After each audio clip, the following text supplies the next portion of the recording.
देख रहे हैं आप और मैं हूं आपके साथ अवंतिका श्रीवास्तव। रुक करेंगे छत्तीसगढ़ की आज की तमाम बड़ी खबरों का और सबसे महत्वपूर्ण जानकारी राजधानी रायपुर को लेकर। थोड़ी ही देर में रायपुर पहुंचने वाले हैं केंद्रीय गृह मंत्री अमित शाह। केंद्रीय मंत्री मनसुख मांडविया उनके साथ मौजूद रहेंगे। छत्तीसगढ़ रायपुर में यानी कि बीजेपी की महत्वपूर्ण बैठकें, सिलसिलेवार ये बैठकें चलेंगी।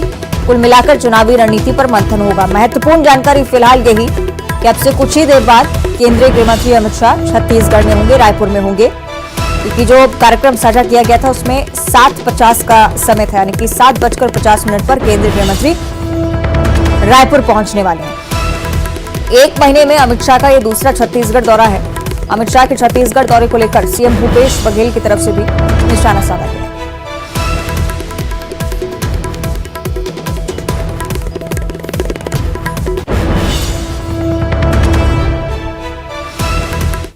संगठन की दृष्टि से राज्य में आने वाले विधानसभा चुनाव की दृष्टि से कैसे कैसे लोगों को काम में लगाया जाए, विधानसभा चुनाव में सफलता कैसे मिले और किस प्रकार पूरे संगठन को एक साथ उपयोग कर लिया जाए। देखिए, भारतीय जनता पार्टी के दो महत्वपूर्ण विंग है, वो ईडी और आईटी, और दोनों का भरपूर उपयोग छत्तीसगढ़ में किया जा रहा है। फिर भी दाल गलने वाली नहीं है। अब इसका मतलब ये है कि जो ऊपर के, इसका अर्थ यही हुआ नीचे तो साफ है ही, ऊपर भी इनके ठीक ठाक नहीं है, तो उसको ठीक से संयोजित करने के लिए वो बार बार आ रहे हैं।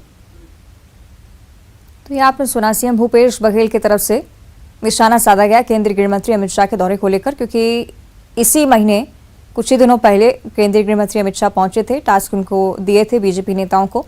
उन टास्क की समीक्षा करने के लिए भी बीच में केंद्रीय गृह मंत्री आने वाले थे, लेकिन कुछ कार्यक्रम के चलते उनका ये दौरा स्थगित हुआ था। तो आज अमित शाह पहुंचने वाले हैं। चलिए और ज्यादा चर्चा इस पर हम करेंगे।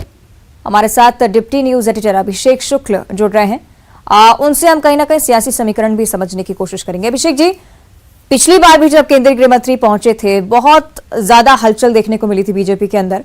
आज क्या कुछ हो सकता है?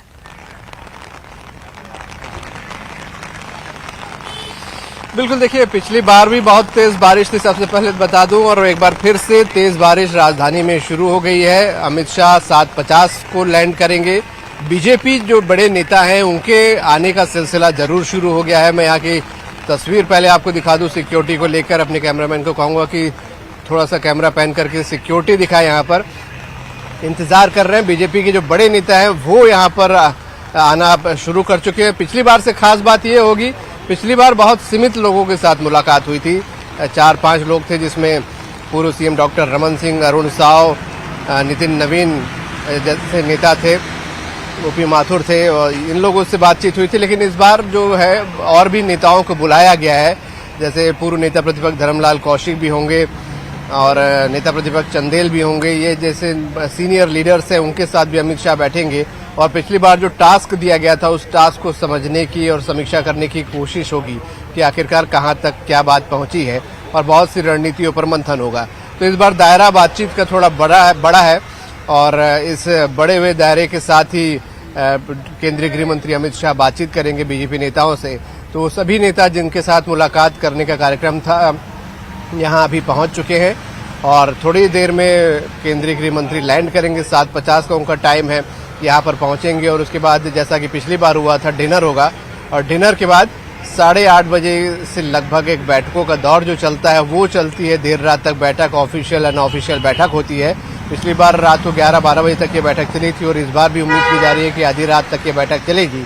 और कल केंद्रीय गृह मंत्री 10:30 बजे यहाँ से रवाना होंगे। और पिछली बार भी जैसे रवानगी से पहले कुछ नेताओं के साथ मुलाकात थी, इस बार भी कुछ वैसा ही सिलसिला यहाँ पर चलेगा। और निश्चित ही, और एक और महत्वपूर्ण पहलू अभिषेक जी इस बात का ये भी कि दूसरी बार आ रहे हैं एक ही महीने में अमित शाह। निश्चित ही विधानसभा चुनाव को लेकर तो रणनीति तैयार हो ही रही होगी। कुछ और सियासी हलचल छत्तीसगढ़ में देखने को मिलती है? एक तरफ विधायक प्रमोद शर्मा का इस्तीफा देना हो या फिर जमीनी स्तर पर कार्यकर्ताओं का, बड़े नेताओं का उतरना हो, ऐसी कोई हलचल?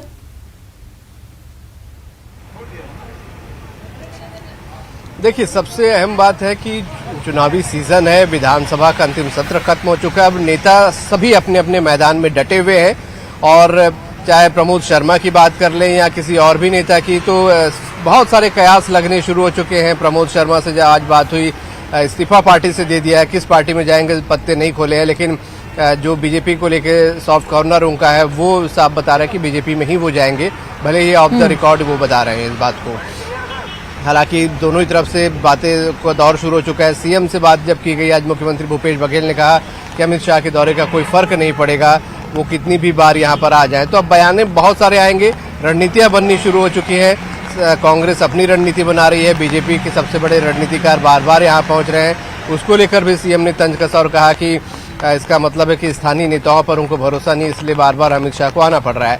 तो बयान अब लगातार चलेंगे और सभी अपनी अपनी रणनीति के मुताबिक यहाँ काम कर रहे हैं। और अमित शाह के 1 महीने में दूसरा दौरा है, इससे पहले 7 तारीख को अमित शाह यहाँ पर आए थे, तो उससे आप समझ सकते हैं कि कितना अहम ये अमित शाह के लिए छत्तीसगढ़ है और कितनी प्रायोरिटी पे छत्तीसगढ़ को रखा जा रहा है कि 1 महीने में 2 बार बीजेपी के सबसे बड़े रणनीतिकार पहुंचे हैं, इसी महीने प्रधानमंत्री आ चुके हैं। तो बहुत अहम बीजेपी छत्तीसगढ़ को अपने लिहाज से देख रही है।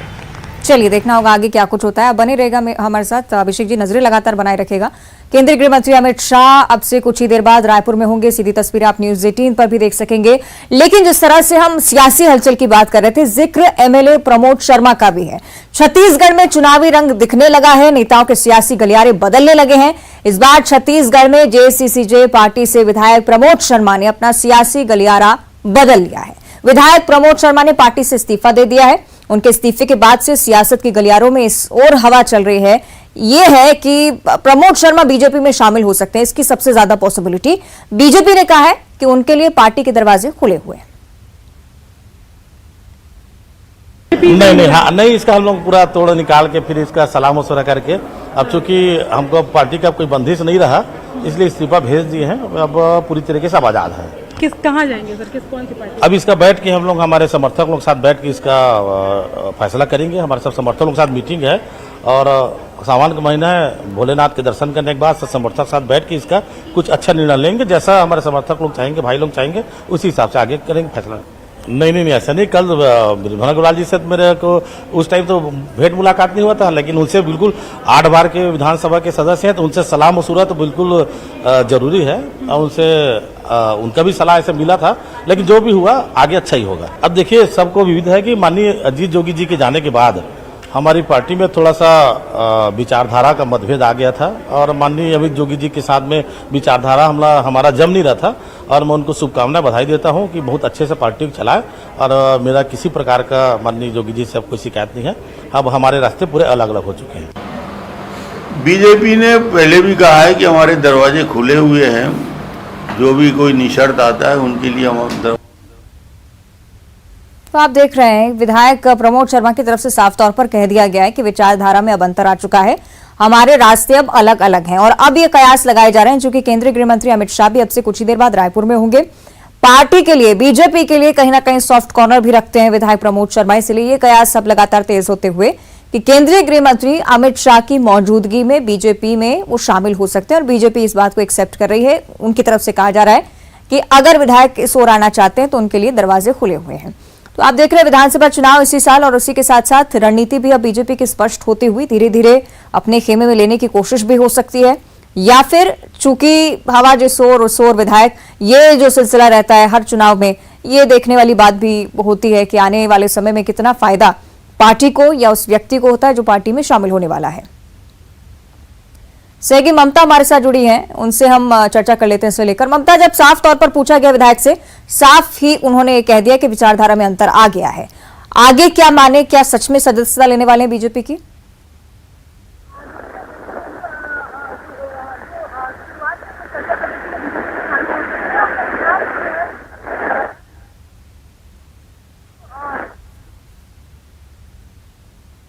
ममता से शायद ठीक तरह से बातचीत नहीं हो पा रही है, ठीक तरह से आवाज नहीं पहुंच रही है, लेकिन ये जो सियासी हलचल है इस पर भी न्यूज 18 की नजरें लगातार बनी हुई हैं। केंद्रीय गृह मंत्री अमित शाह के दौरे को लेकर तो हम बात कर ही रहे हैं, लेकिन जेसीसीजे की जो इस बीच जो हलचल है, इस पार्टी में विधायक प्रमोद शर्मा की तरफ से इस्तीफा देना और उसके बाद बीजेपी में शामिल होने के कयास लगाए जा रहे हैं।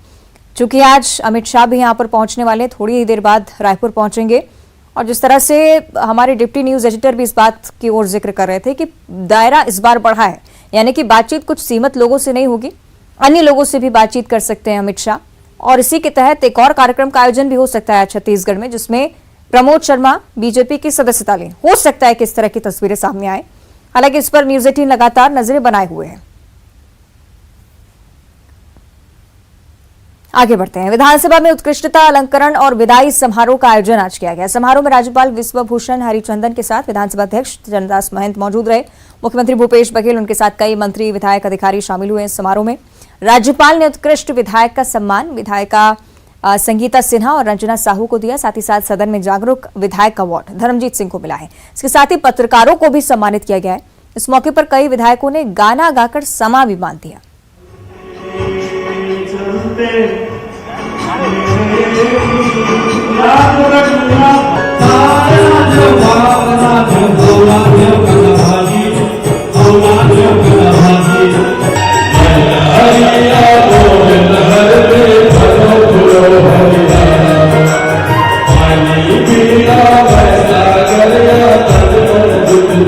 पंचम विधानसभा सत्र का आखिरी और राज्यपाल महोदय के और विधानसभा अध्यक्ष के करकमलों से उत्कृष्ट विधायकों का सम्मान, और इसमें दोनों पक्ष से महिला विधायकों का चयन किया गया। और इस बात की प्रसन्नता है कि पूरे देश में सबसे ज़्यादा प्रतिशत के हिसाब से महिला विधायक छत्तीसगढ़ में हैं और दोनों उत्कृष्ट विधायक महिला चुनी गई। इस बात की प्रसन्नता। और छत्तीसगढ़ में इस कार्यकाल में अध्यक्ष जी के नेतृत्व में हम सब लोगों ने छत्तीसगढ़ की बेहतरी के लिए काम किया। छत्तीसगढ़ महतारी के सजाने संवारने के साथ साथ छत्तीसगढ़ के बेटी बेटियों के लिए विकास के लिए, उन्नति के लिए, उसके आर्थिक इसे सुदृढ़ करने के लिए, बच्चों की पढ़ाई लिखाई, स्वास्थ्य, रोजगार और संस्कृति, इसको लेके आगे बढ़े। और मैं समझता हूँ कि छत्तीसगढ़ के आने वाले समय में ये जो कार्यकाल है वो मील का पत्थर साबित। ये कार्यकाल बहुत अच्छा रहा। विधानसभा की दृष्टि से हम लोगों ने कुछ नए प्रयोग किए, जैसे गांधी जी के जयंती के 150वीं जयंती के अवसर पर हमने 2 दिनों का कार्यक्रम किया। महिलाओं का जो उत्साहवर्धन था वो हमने महिला दिवस के अवसर पर उनको पूरा मौका दिया कि आगे बढ़ें, और वो समझाइश थी हमारी, उसी का फल है कि आज दोनों महिला उत्कृष्ट विधायक के रूप में हमारे सामने, आपके सामने हैं। उन दोनों ने काफ़ी सीखा, काफ़ी पढ़ने की कोशिश की और अपने संवैधानिक दायित्वों को निभाने में उनने पूरा सहयोग दिया। देखिए, सत्र बहुत अच्छा रहा, अच्छे वातावरण में संपन्न हुआ और हम लोगों ने अपने दायित्व का निर्वाह ठीक ढंग से करने का हर संभव प्रयास किया। भाई, विपक्ष का दायित्व है कि सरकार को कटघरे में खड़ा करना, सरकार की कमी को, सरकार की असफलता और विफलता को, भूपेश सरकार के जन विरोधी कामों को हम लोगों ने सदन में तथ्यों के साथ और तर्कों के साथ। और अब रायपुर की चर्चा करेंगे, जहां सड़कों की स्थिति को लेकर बीजेपी की तरफ से एक बार फिर से हल्ला बोल की स्थिति देखने को मिलती है। राजधानी के शारदा चौक पर बीजेपी ने विरोध प्रदर्शन किया है। तात्यापारा के शारदा चौक पर सड़क चौड़ीकरण की मांग है। बढ़ते अपराध और भ्रष्टाचार का मुद्दा भी आज बीजेपी ने उठाया। सरकार के खिलाफ मोर्चा खोल दिया। दक्षिण विधानसभा क्षेत्र के विधायक बृजमोहन अग्रवाल, जिला अध्यक्ष जयंती पटेल और पूर्व विधायक श्रीचंद सुंदरानी भी इस प्रदर्शन में शामिल हुए। अगर किसी ने किया है तो भूपेश बघेल की सरकार ने और रायपुर शहर के मुगलिया नगर निगम ने किया। जिस तरह देखते हैं लगातार आप लोग प्रदर्शन कर रहे हैं, लेकिन जो विकास होना चाहिए वो नहीं हो रहा। अब मंत्री कहते हैं कि मुझे नहीं मालूम देवी बांधा से और वीआईपी रोड की सड़क किसने बनाई। अगर मंत्री ये जवाब देंगे, मंत्री कहते हैं 1300 करोड़ दिया है, तो रायपुर में तो 13 करोड़ का काम भी नहीं दिख रहा है। तो क्या जैसे मुगलिया राज में 80% पैसा मुगल शासन को देना पड़ता था, वैसे क्या नगर निगम का 80% पैसा मुगलियों के पास जा रहा है क्या? और इधर छत्तीसगढ़ के संविदा कर्मी नियमितीकरण की मांग को लेकर 3 जुलाई से अनिश्चितकालीन हड़ताल पर हैं। संविदा कर्मचारी अलग अलग चरणों में हड़ताल कर रहे हैं। इसके तहत 19 जुलाई से आमरण अनशन भी शुरू हुआ है। हालांकि अनशन के दौरान 2 कर्मचारियों की तबियत भी बिगड़ गई, लेकिन अभी भी ये प्रदर्शन लगातार जारी है। राज्य भर के 45,000 संविदा कर्मचारी लंबे समय से अनिश्चितकालीन हड़ताल पर हैं। संविदा कर्मियों के द्वारा विभिन्न चरणों में हड़ताल जो है वो किया जा चुका है और 19 जुलाई से संविदा कर्मचारी आमरण अनशन पर बैठे हैं और आज आमरण अनशन का चौथा दिन है। हमारे साथ संविदा कर्मचारी भी यहाँ पर मौजूद हैं, उनसे बात करेंगे। आमरण अनशन का आज आप लोगों का चौथा दिन है। 2 लोगों की कल तबीयत भी खराब हो गई थी। कल हमारे 2 साथियों की तबीयत खराब हो गई थी, जिसमें एक बार भी प्रशासन का सहयोग नहीं मिला। उन्होंने एम्बुलेंस तक की व्यवस्था नहीं की गई। इसके विरोध में जो हमारे आमरण अनशन के साथी हैं उनकी संख्या हम बढ़ा रहे हैं। ये अनवरत जारी रहेगा। आज हमारे 5 साथी आमरण अनशन पर बैठने वाले हैं। 27% जो है वृद्धि आप लोगों के वेतन में की गई है, उसके बाद भी आप लोग हड़ताल पर डटे हुए हैं। मैडम, हम बताना चाहेंगे हमारा मूल जो एक सूत्री मांग था नियमितीकरण का, जो घोषणा पत्र के 11 नंबर बिंदु क्रमांक में स्पष्ट है। और जो आपने कहा कि 27%, वास्तविक में हमारा जो परसेंट है 48% होता है। ये जो मांग 27%, ये तो हमको 2021 में ही मिल जाना चाहिए था, क्योंकि उन्होंने घोषणा पत्र में अंकित है और उस भरोसे से हमने सरकार को बनाई है और उनको वादा पूरा करना पड़ेगा। एक मांग नियमितीकरण। आमरण अनशन के बाद आगे की रणनीति आप लोगों की क्या है? आमरण अनशन के बाद हमारे 2 साथी तो हॉस्पिटलाइज हो गए हैं। उसके बाद आज से 5 लोग और कंटिन्यू बैठेंगे। महिलाएं खून से पत्र लिख के राहुल गांधी जी को, सोनिया जी को, भूपेश बघेल जी को आदर निवेदन करेंगे। इसके बाद भी अगर नहीं माने तो फिर और उग्र आंदोलन करने का विचार है। आज से 5 संविदा कर्मचारी आमरण अनशन पर बैठेंगे। संविदा कर्मचारियों का कहना है कि जब तक उनकी नियमितीकरण की मांग पूरी नहीं होती है, ये हड़ताल जो है जारी रहेगा और इसके बाद संविदा कर्मचारियों ने उग्र आंदोलन की चेतावनी भी दी है। कैमरामैन सुशील के साथ तनु वर्मा, न्यूज़ 18 छत्तीसगढ़, रायपुर। और अब देखिए 25 सेकंड में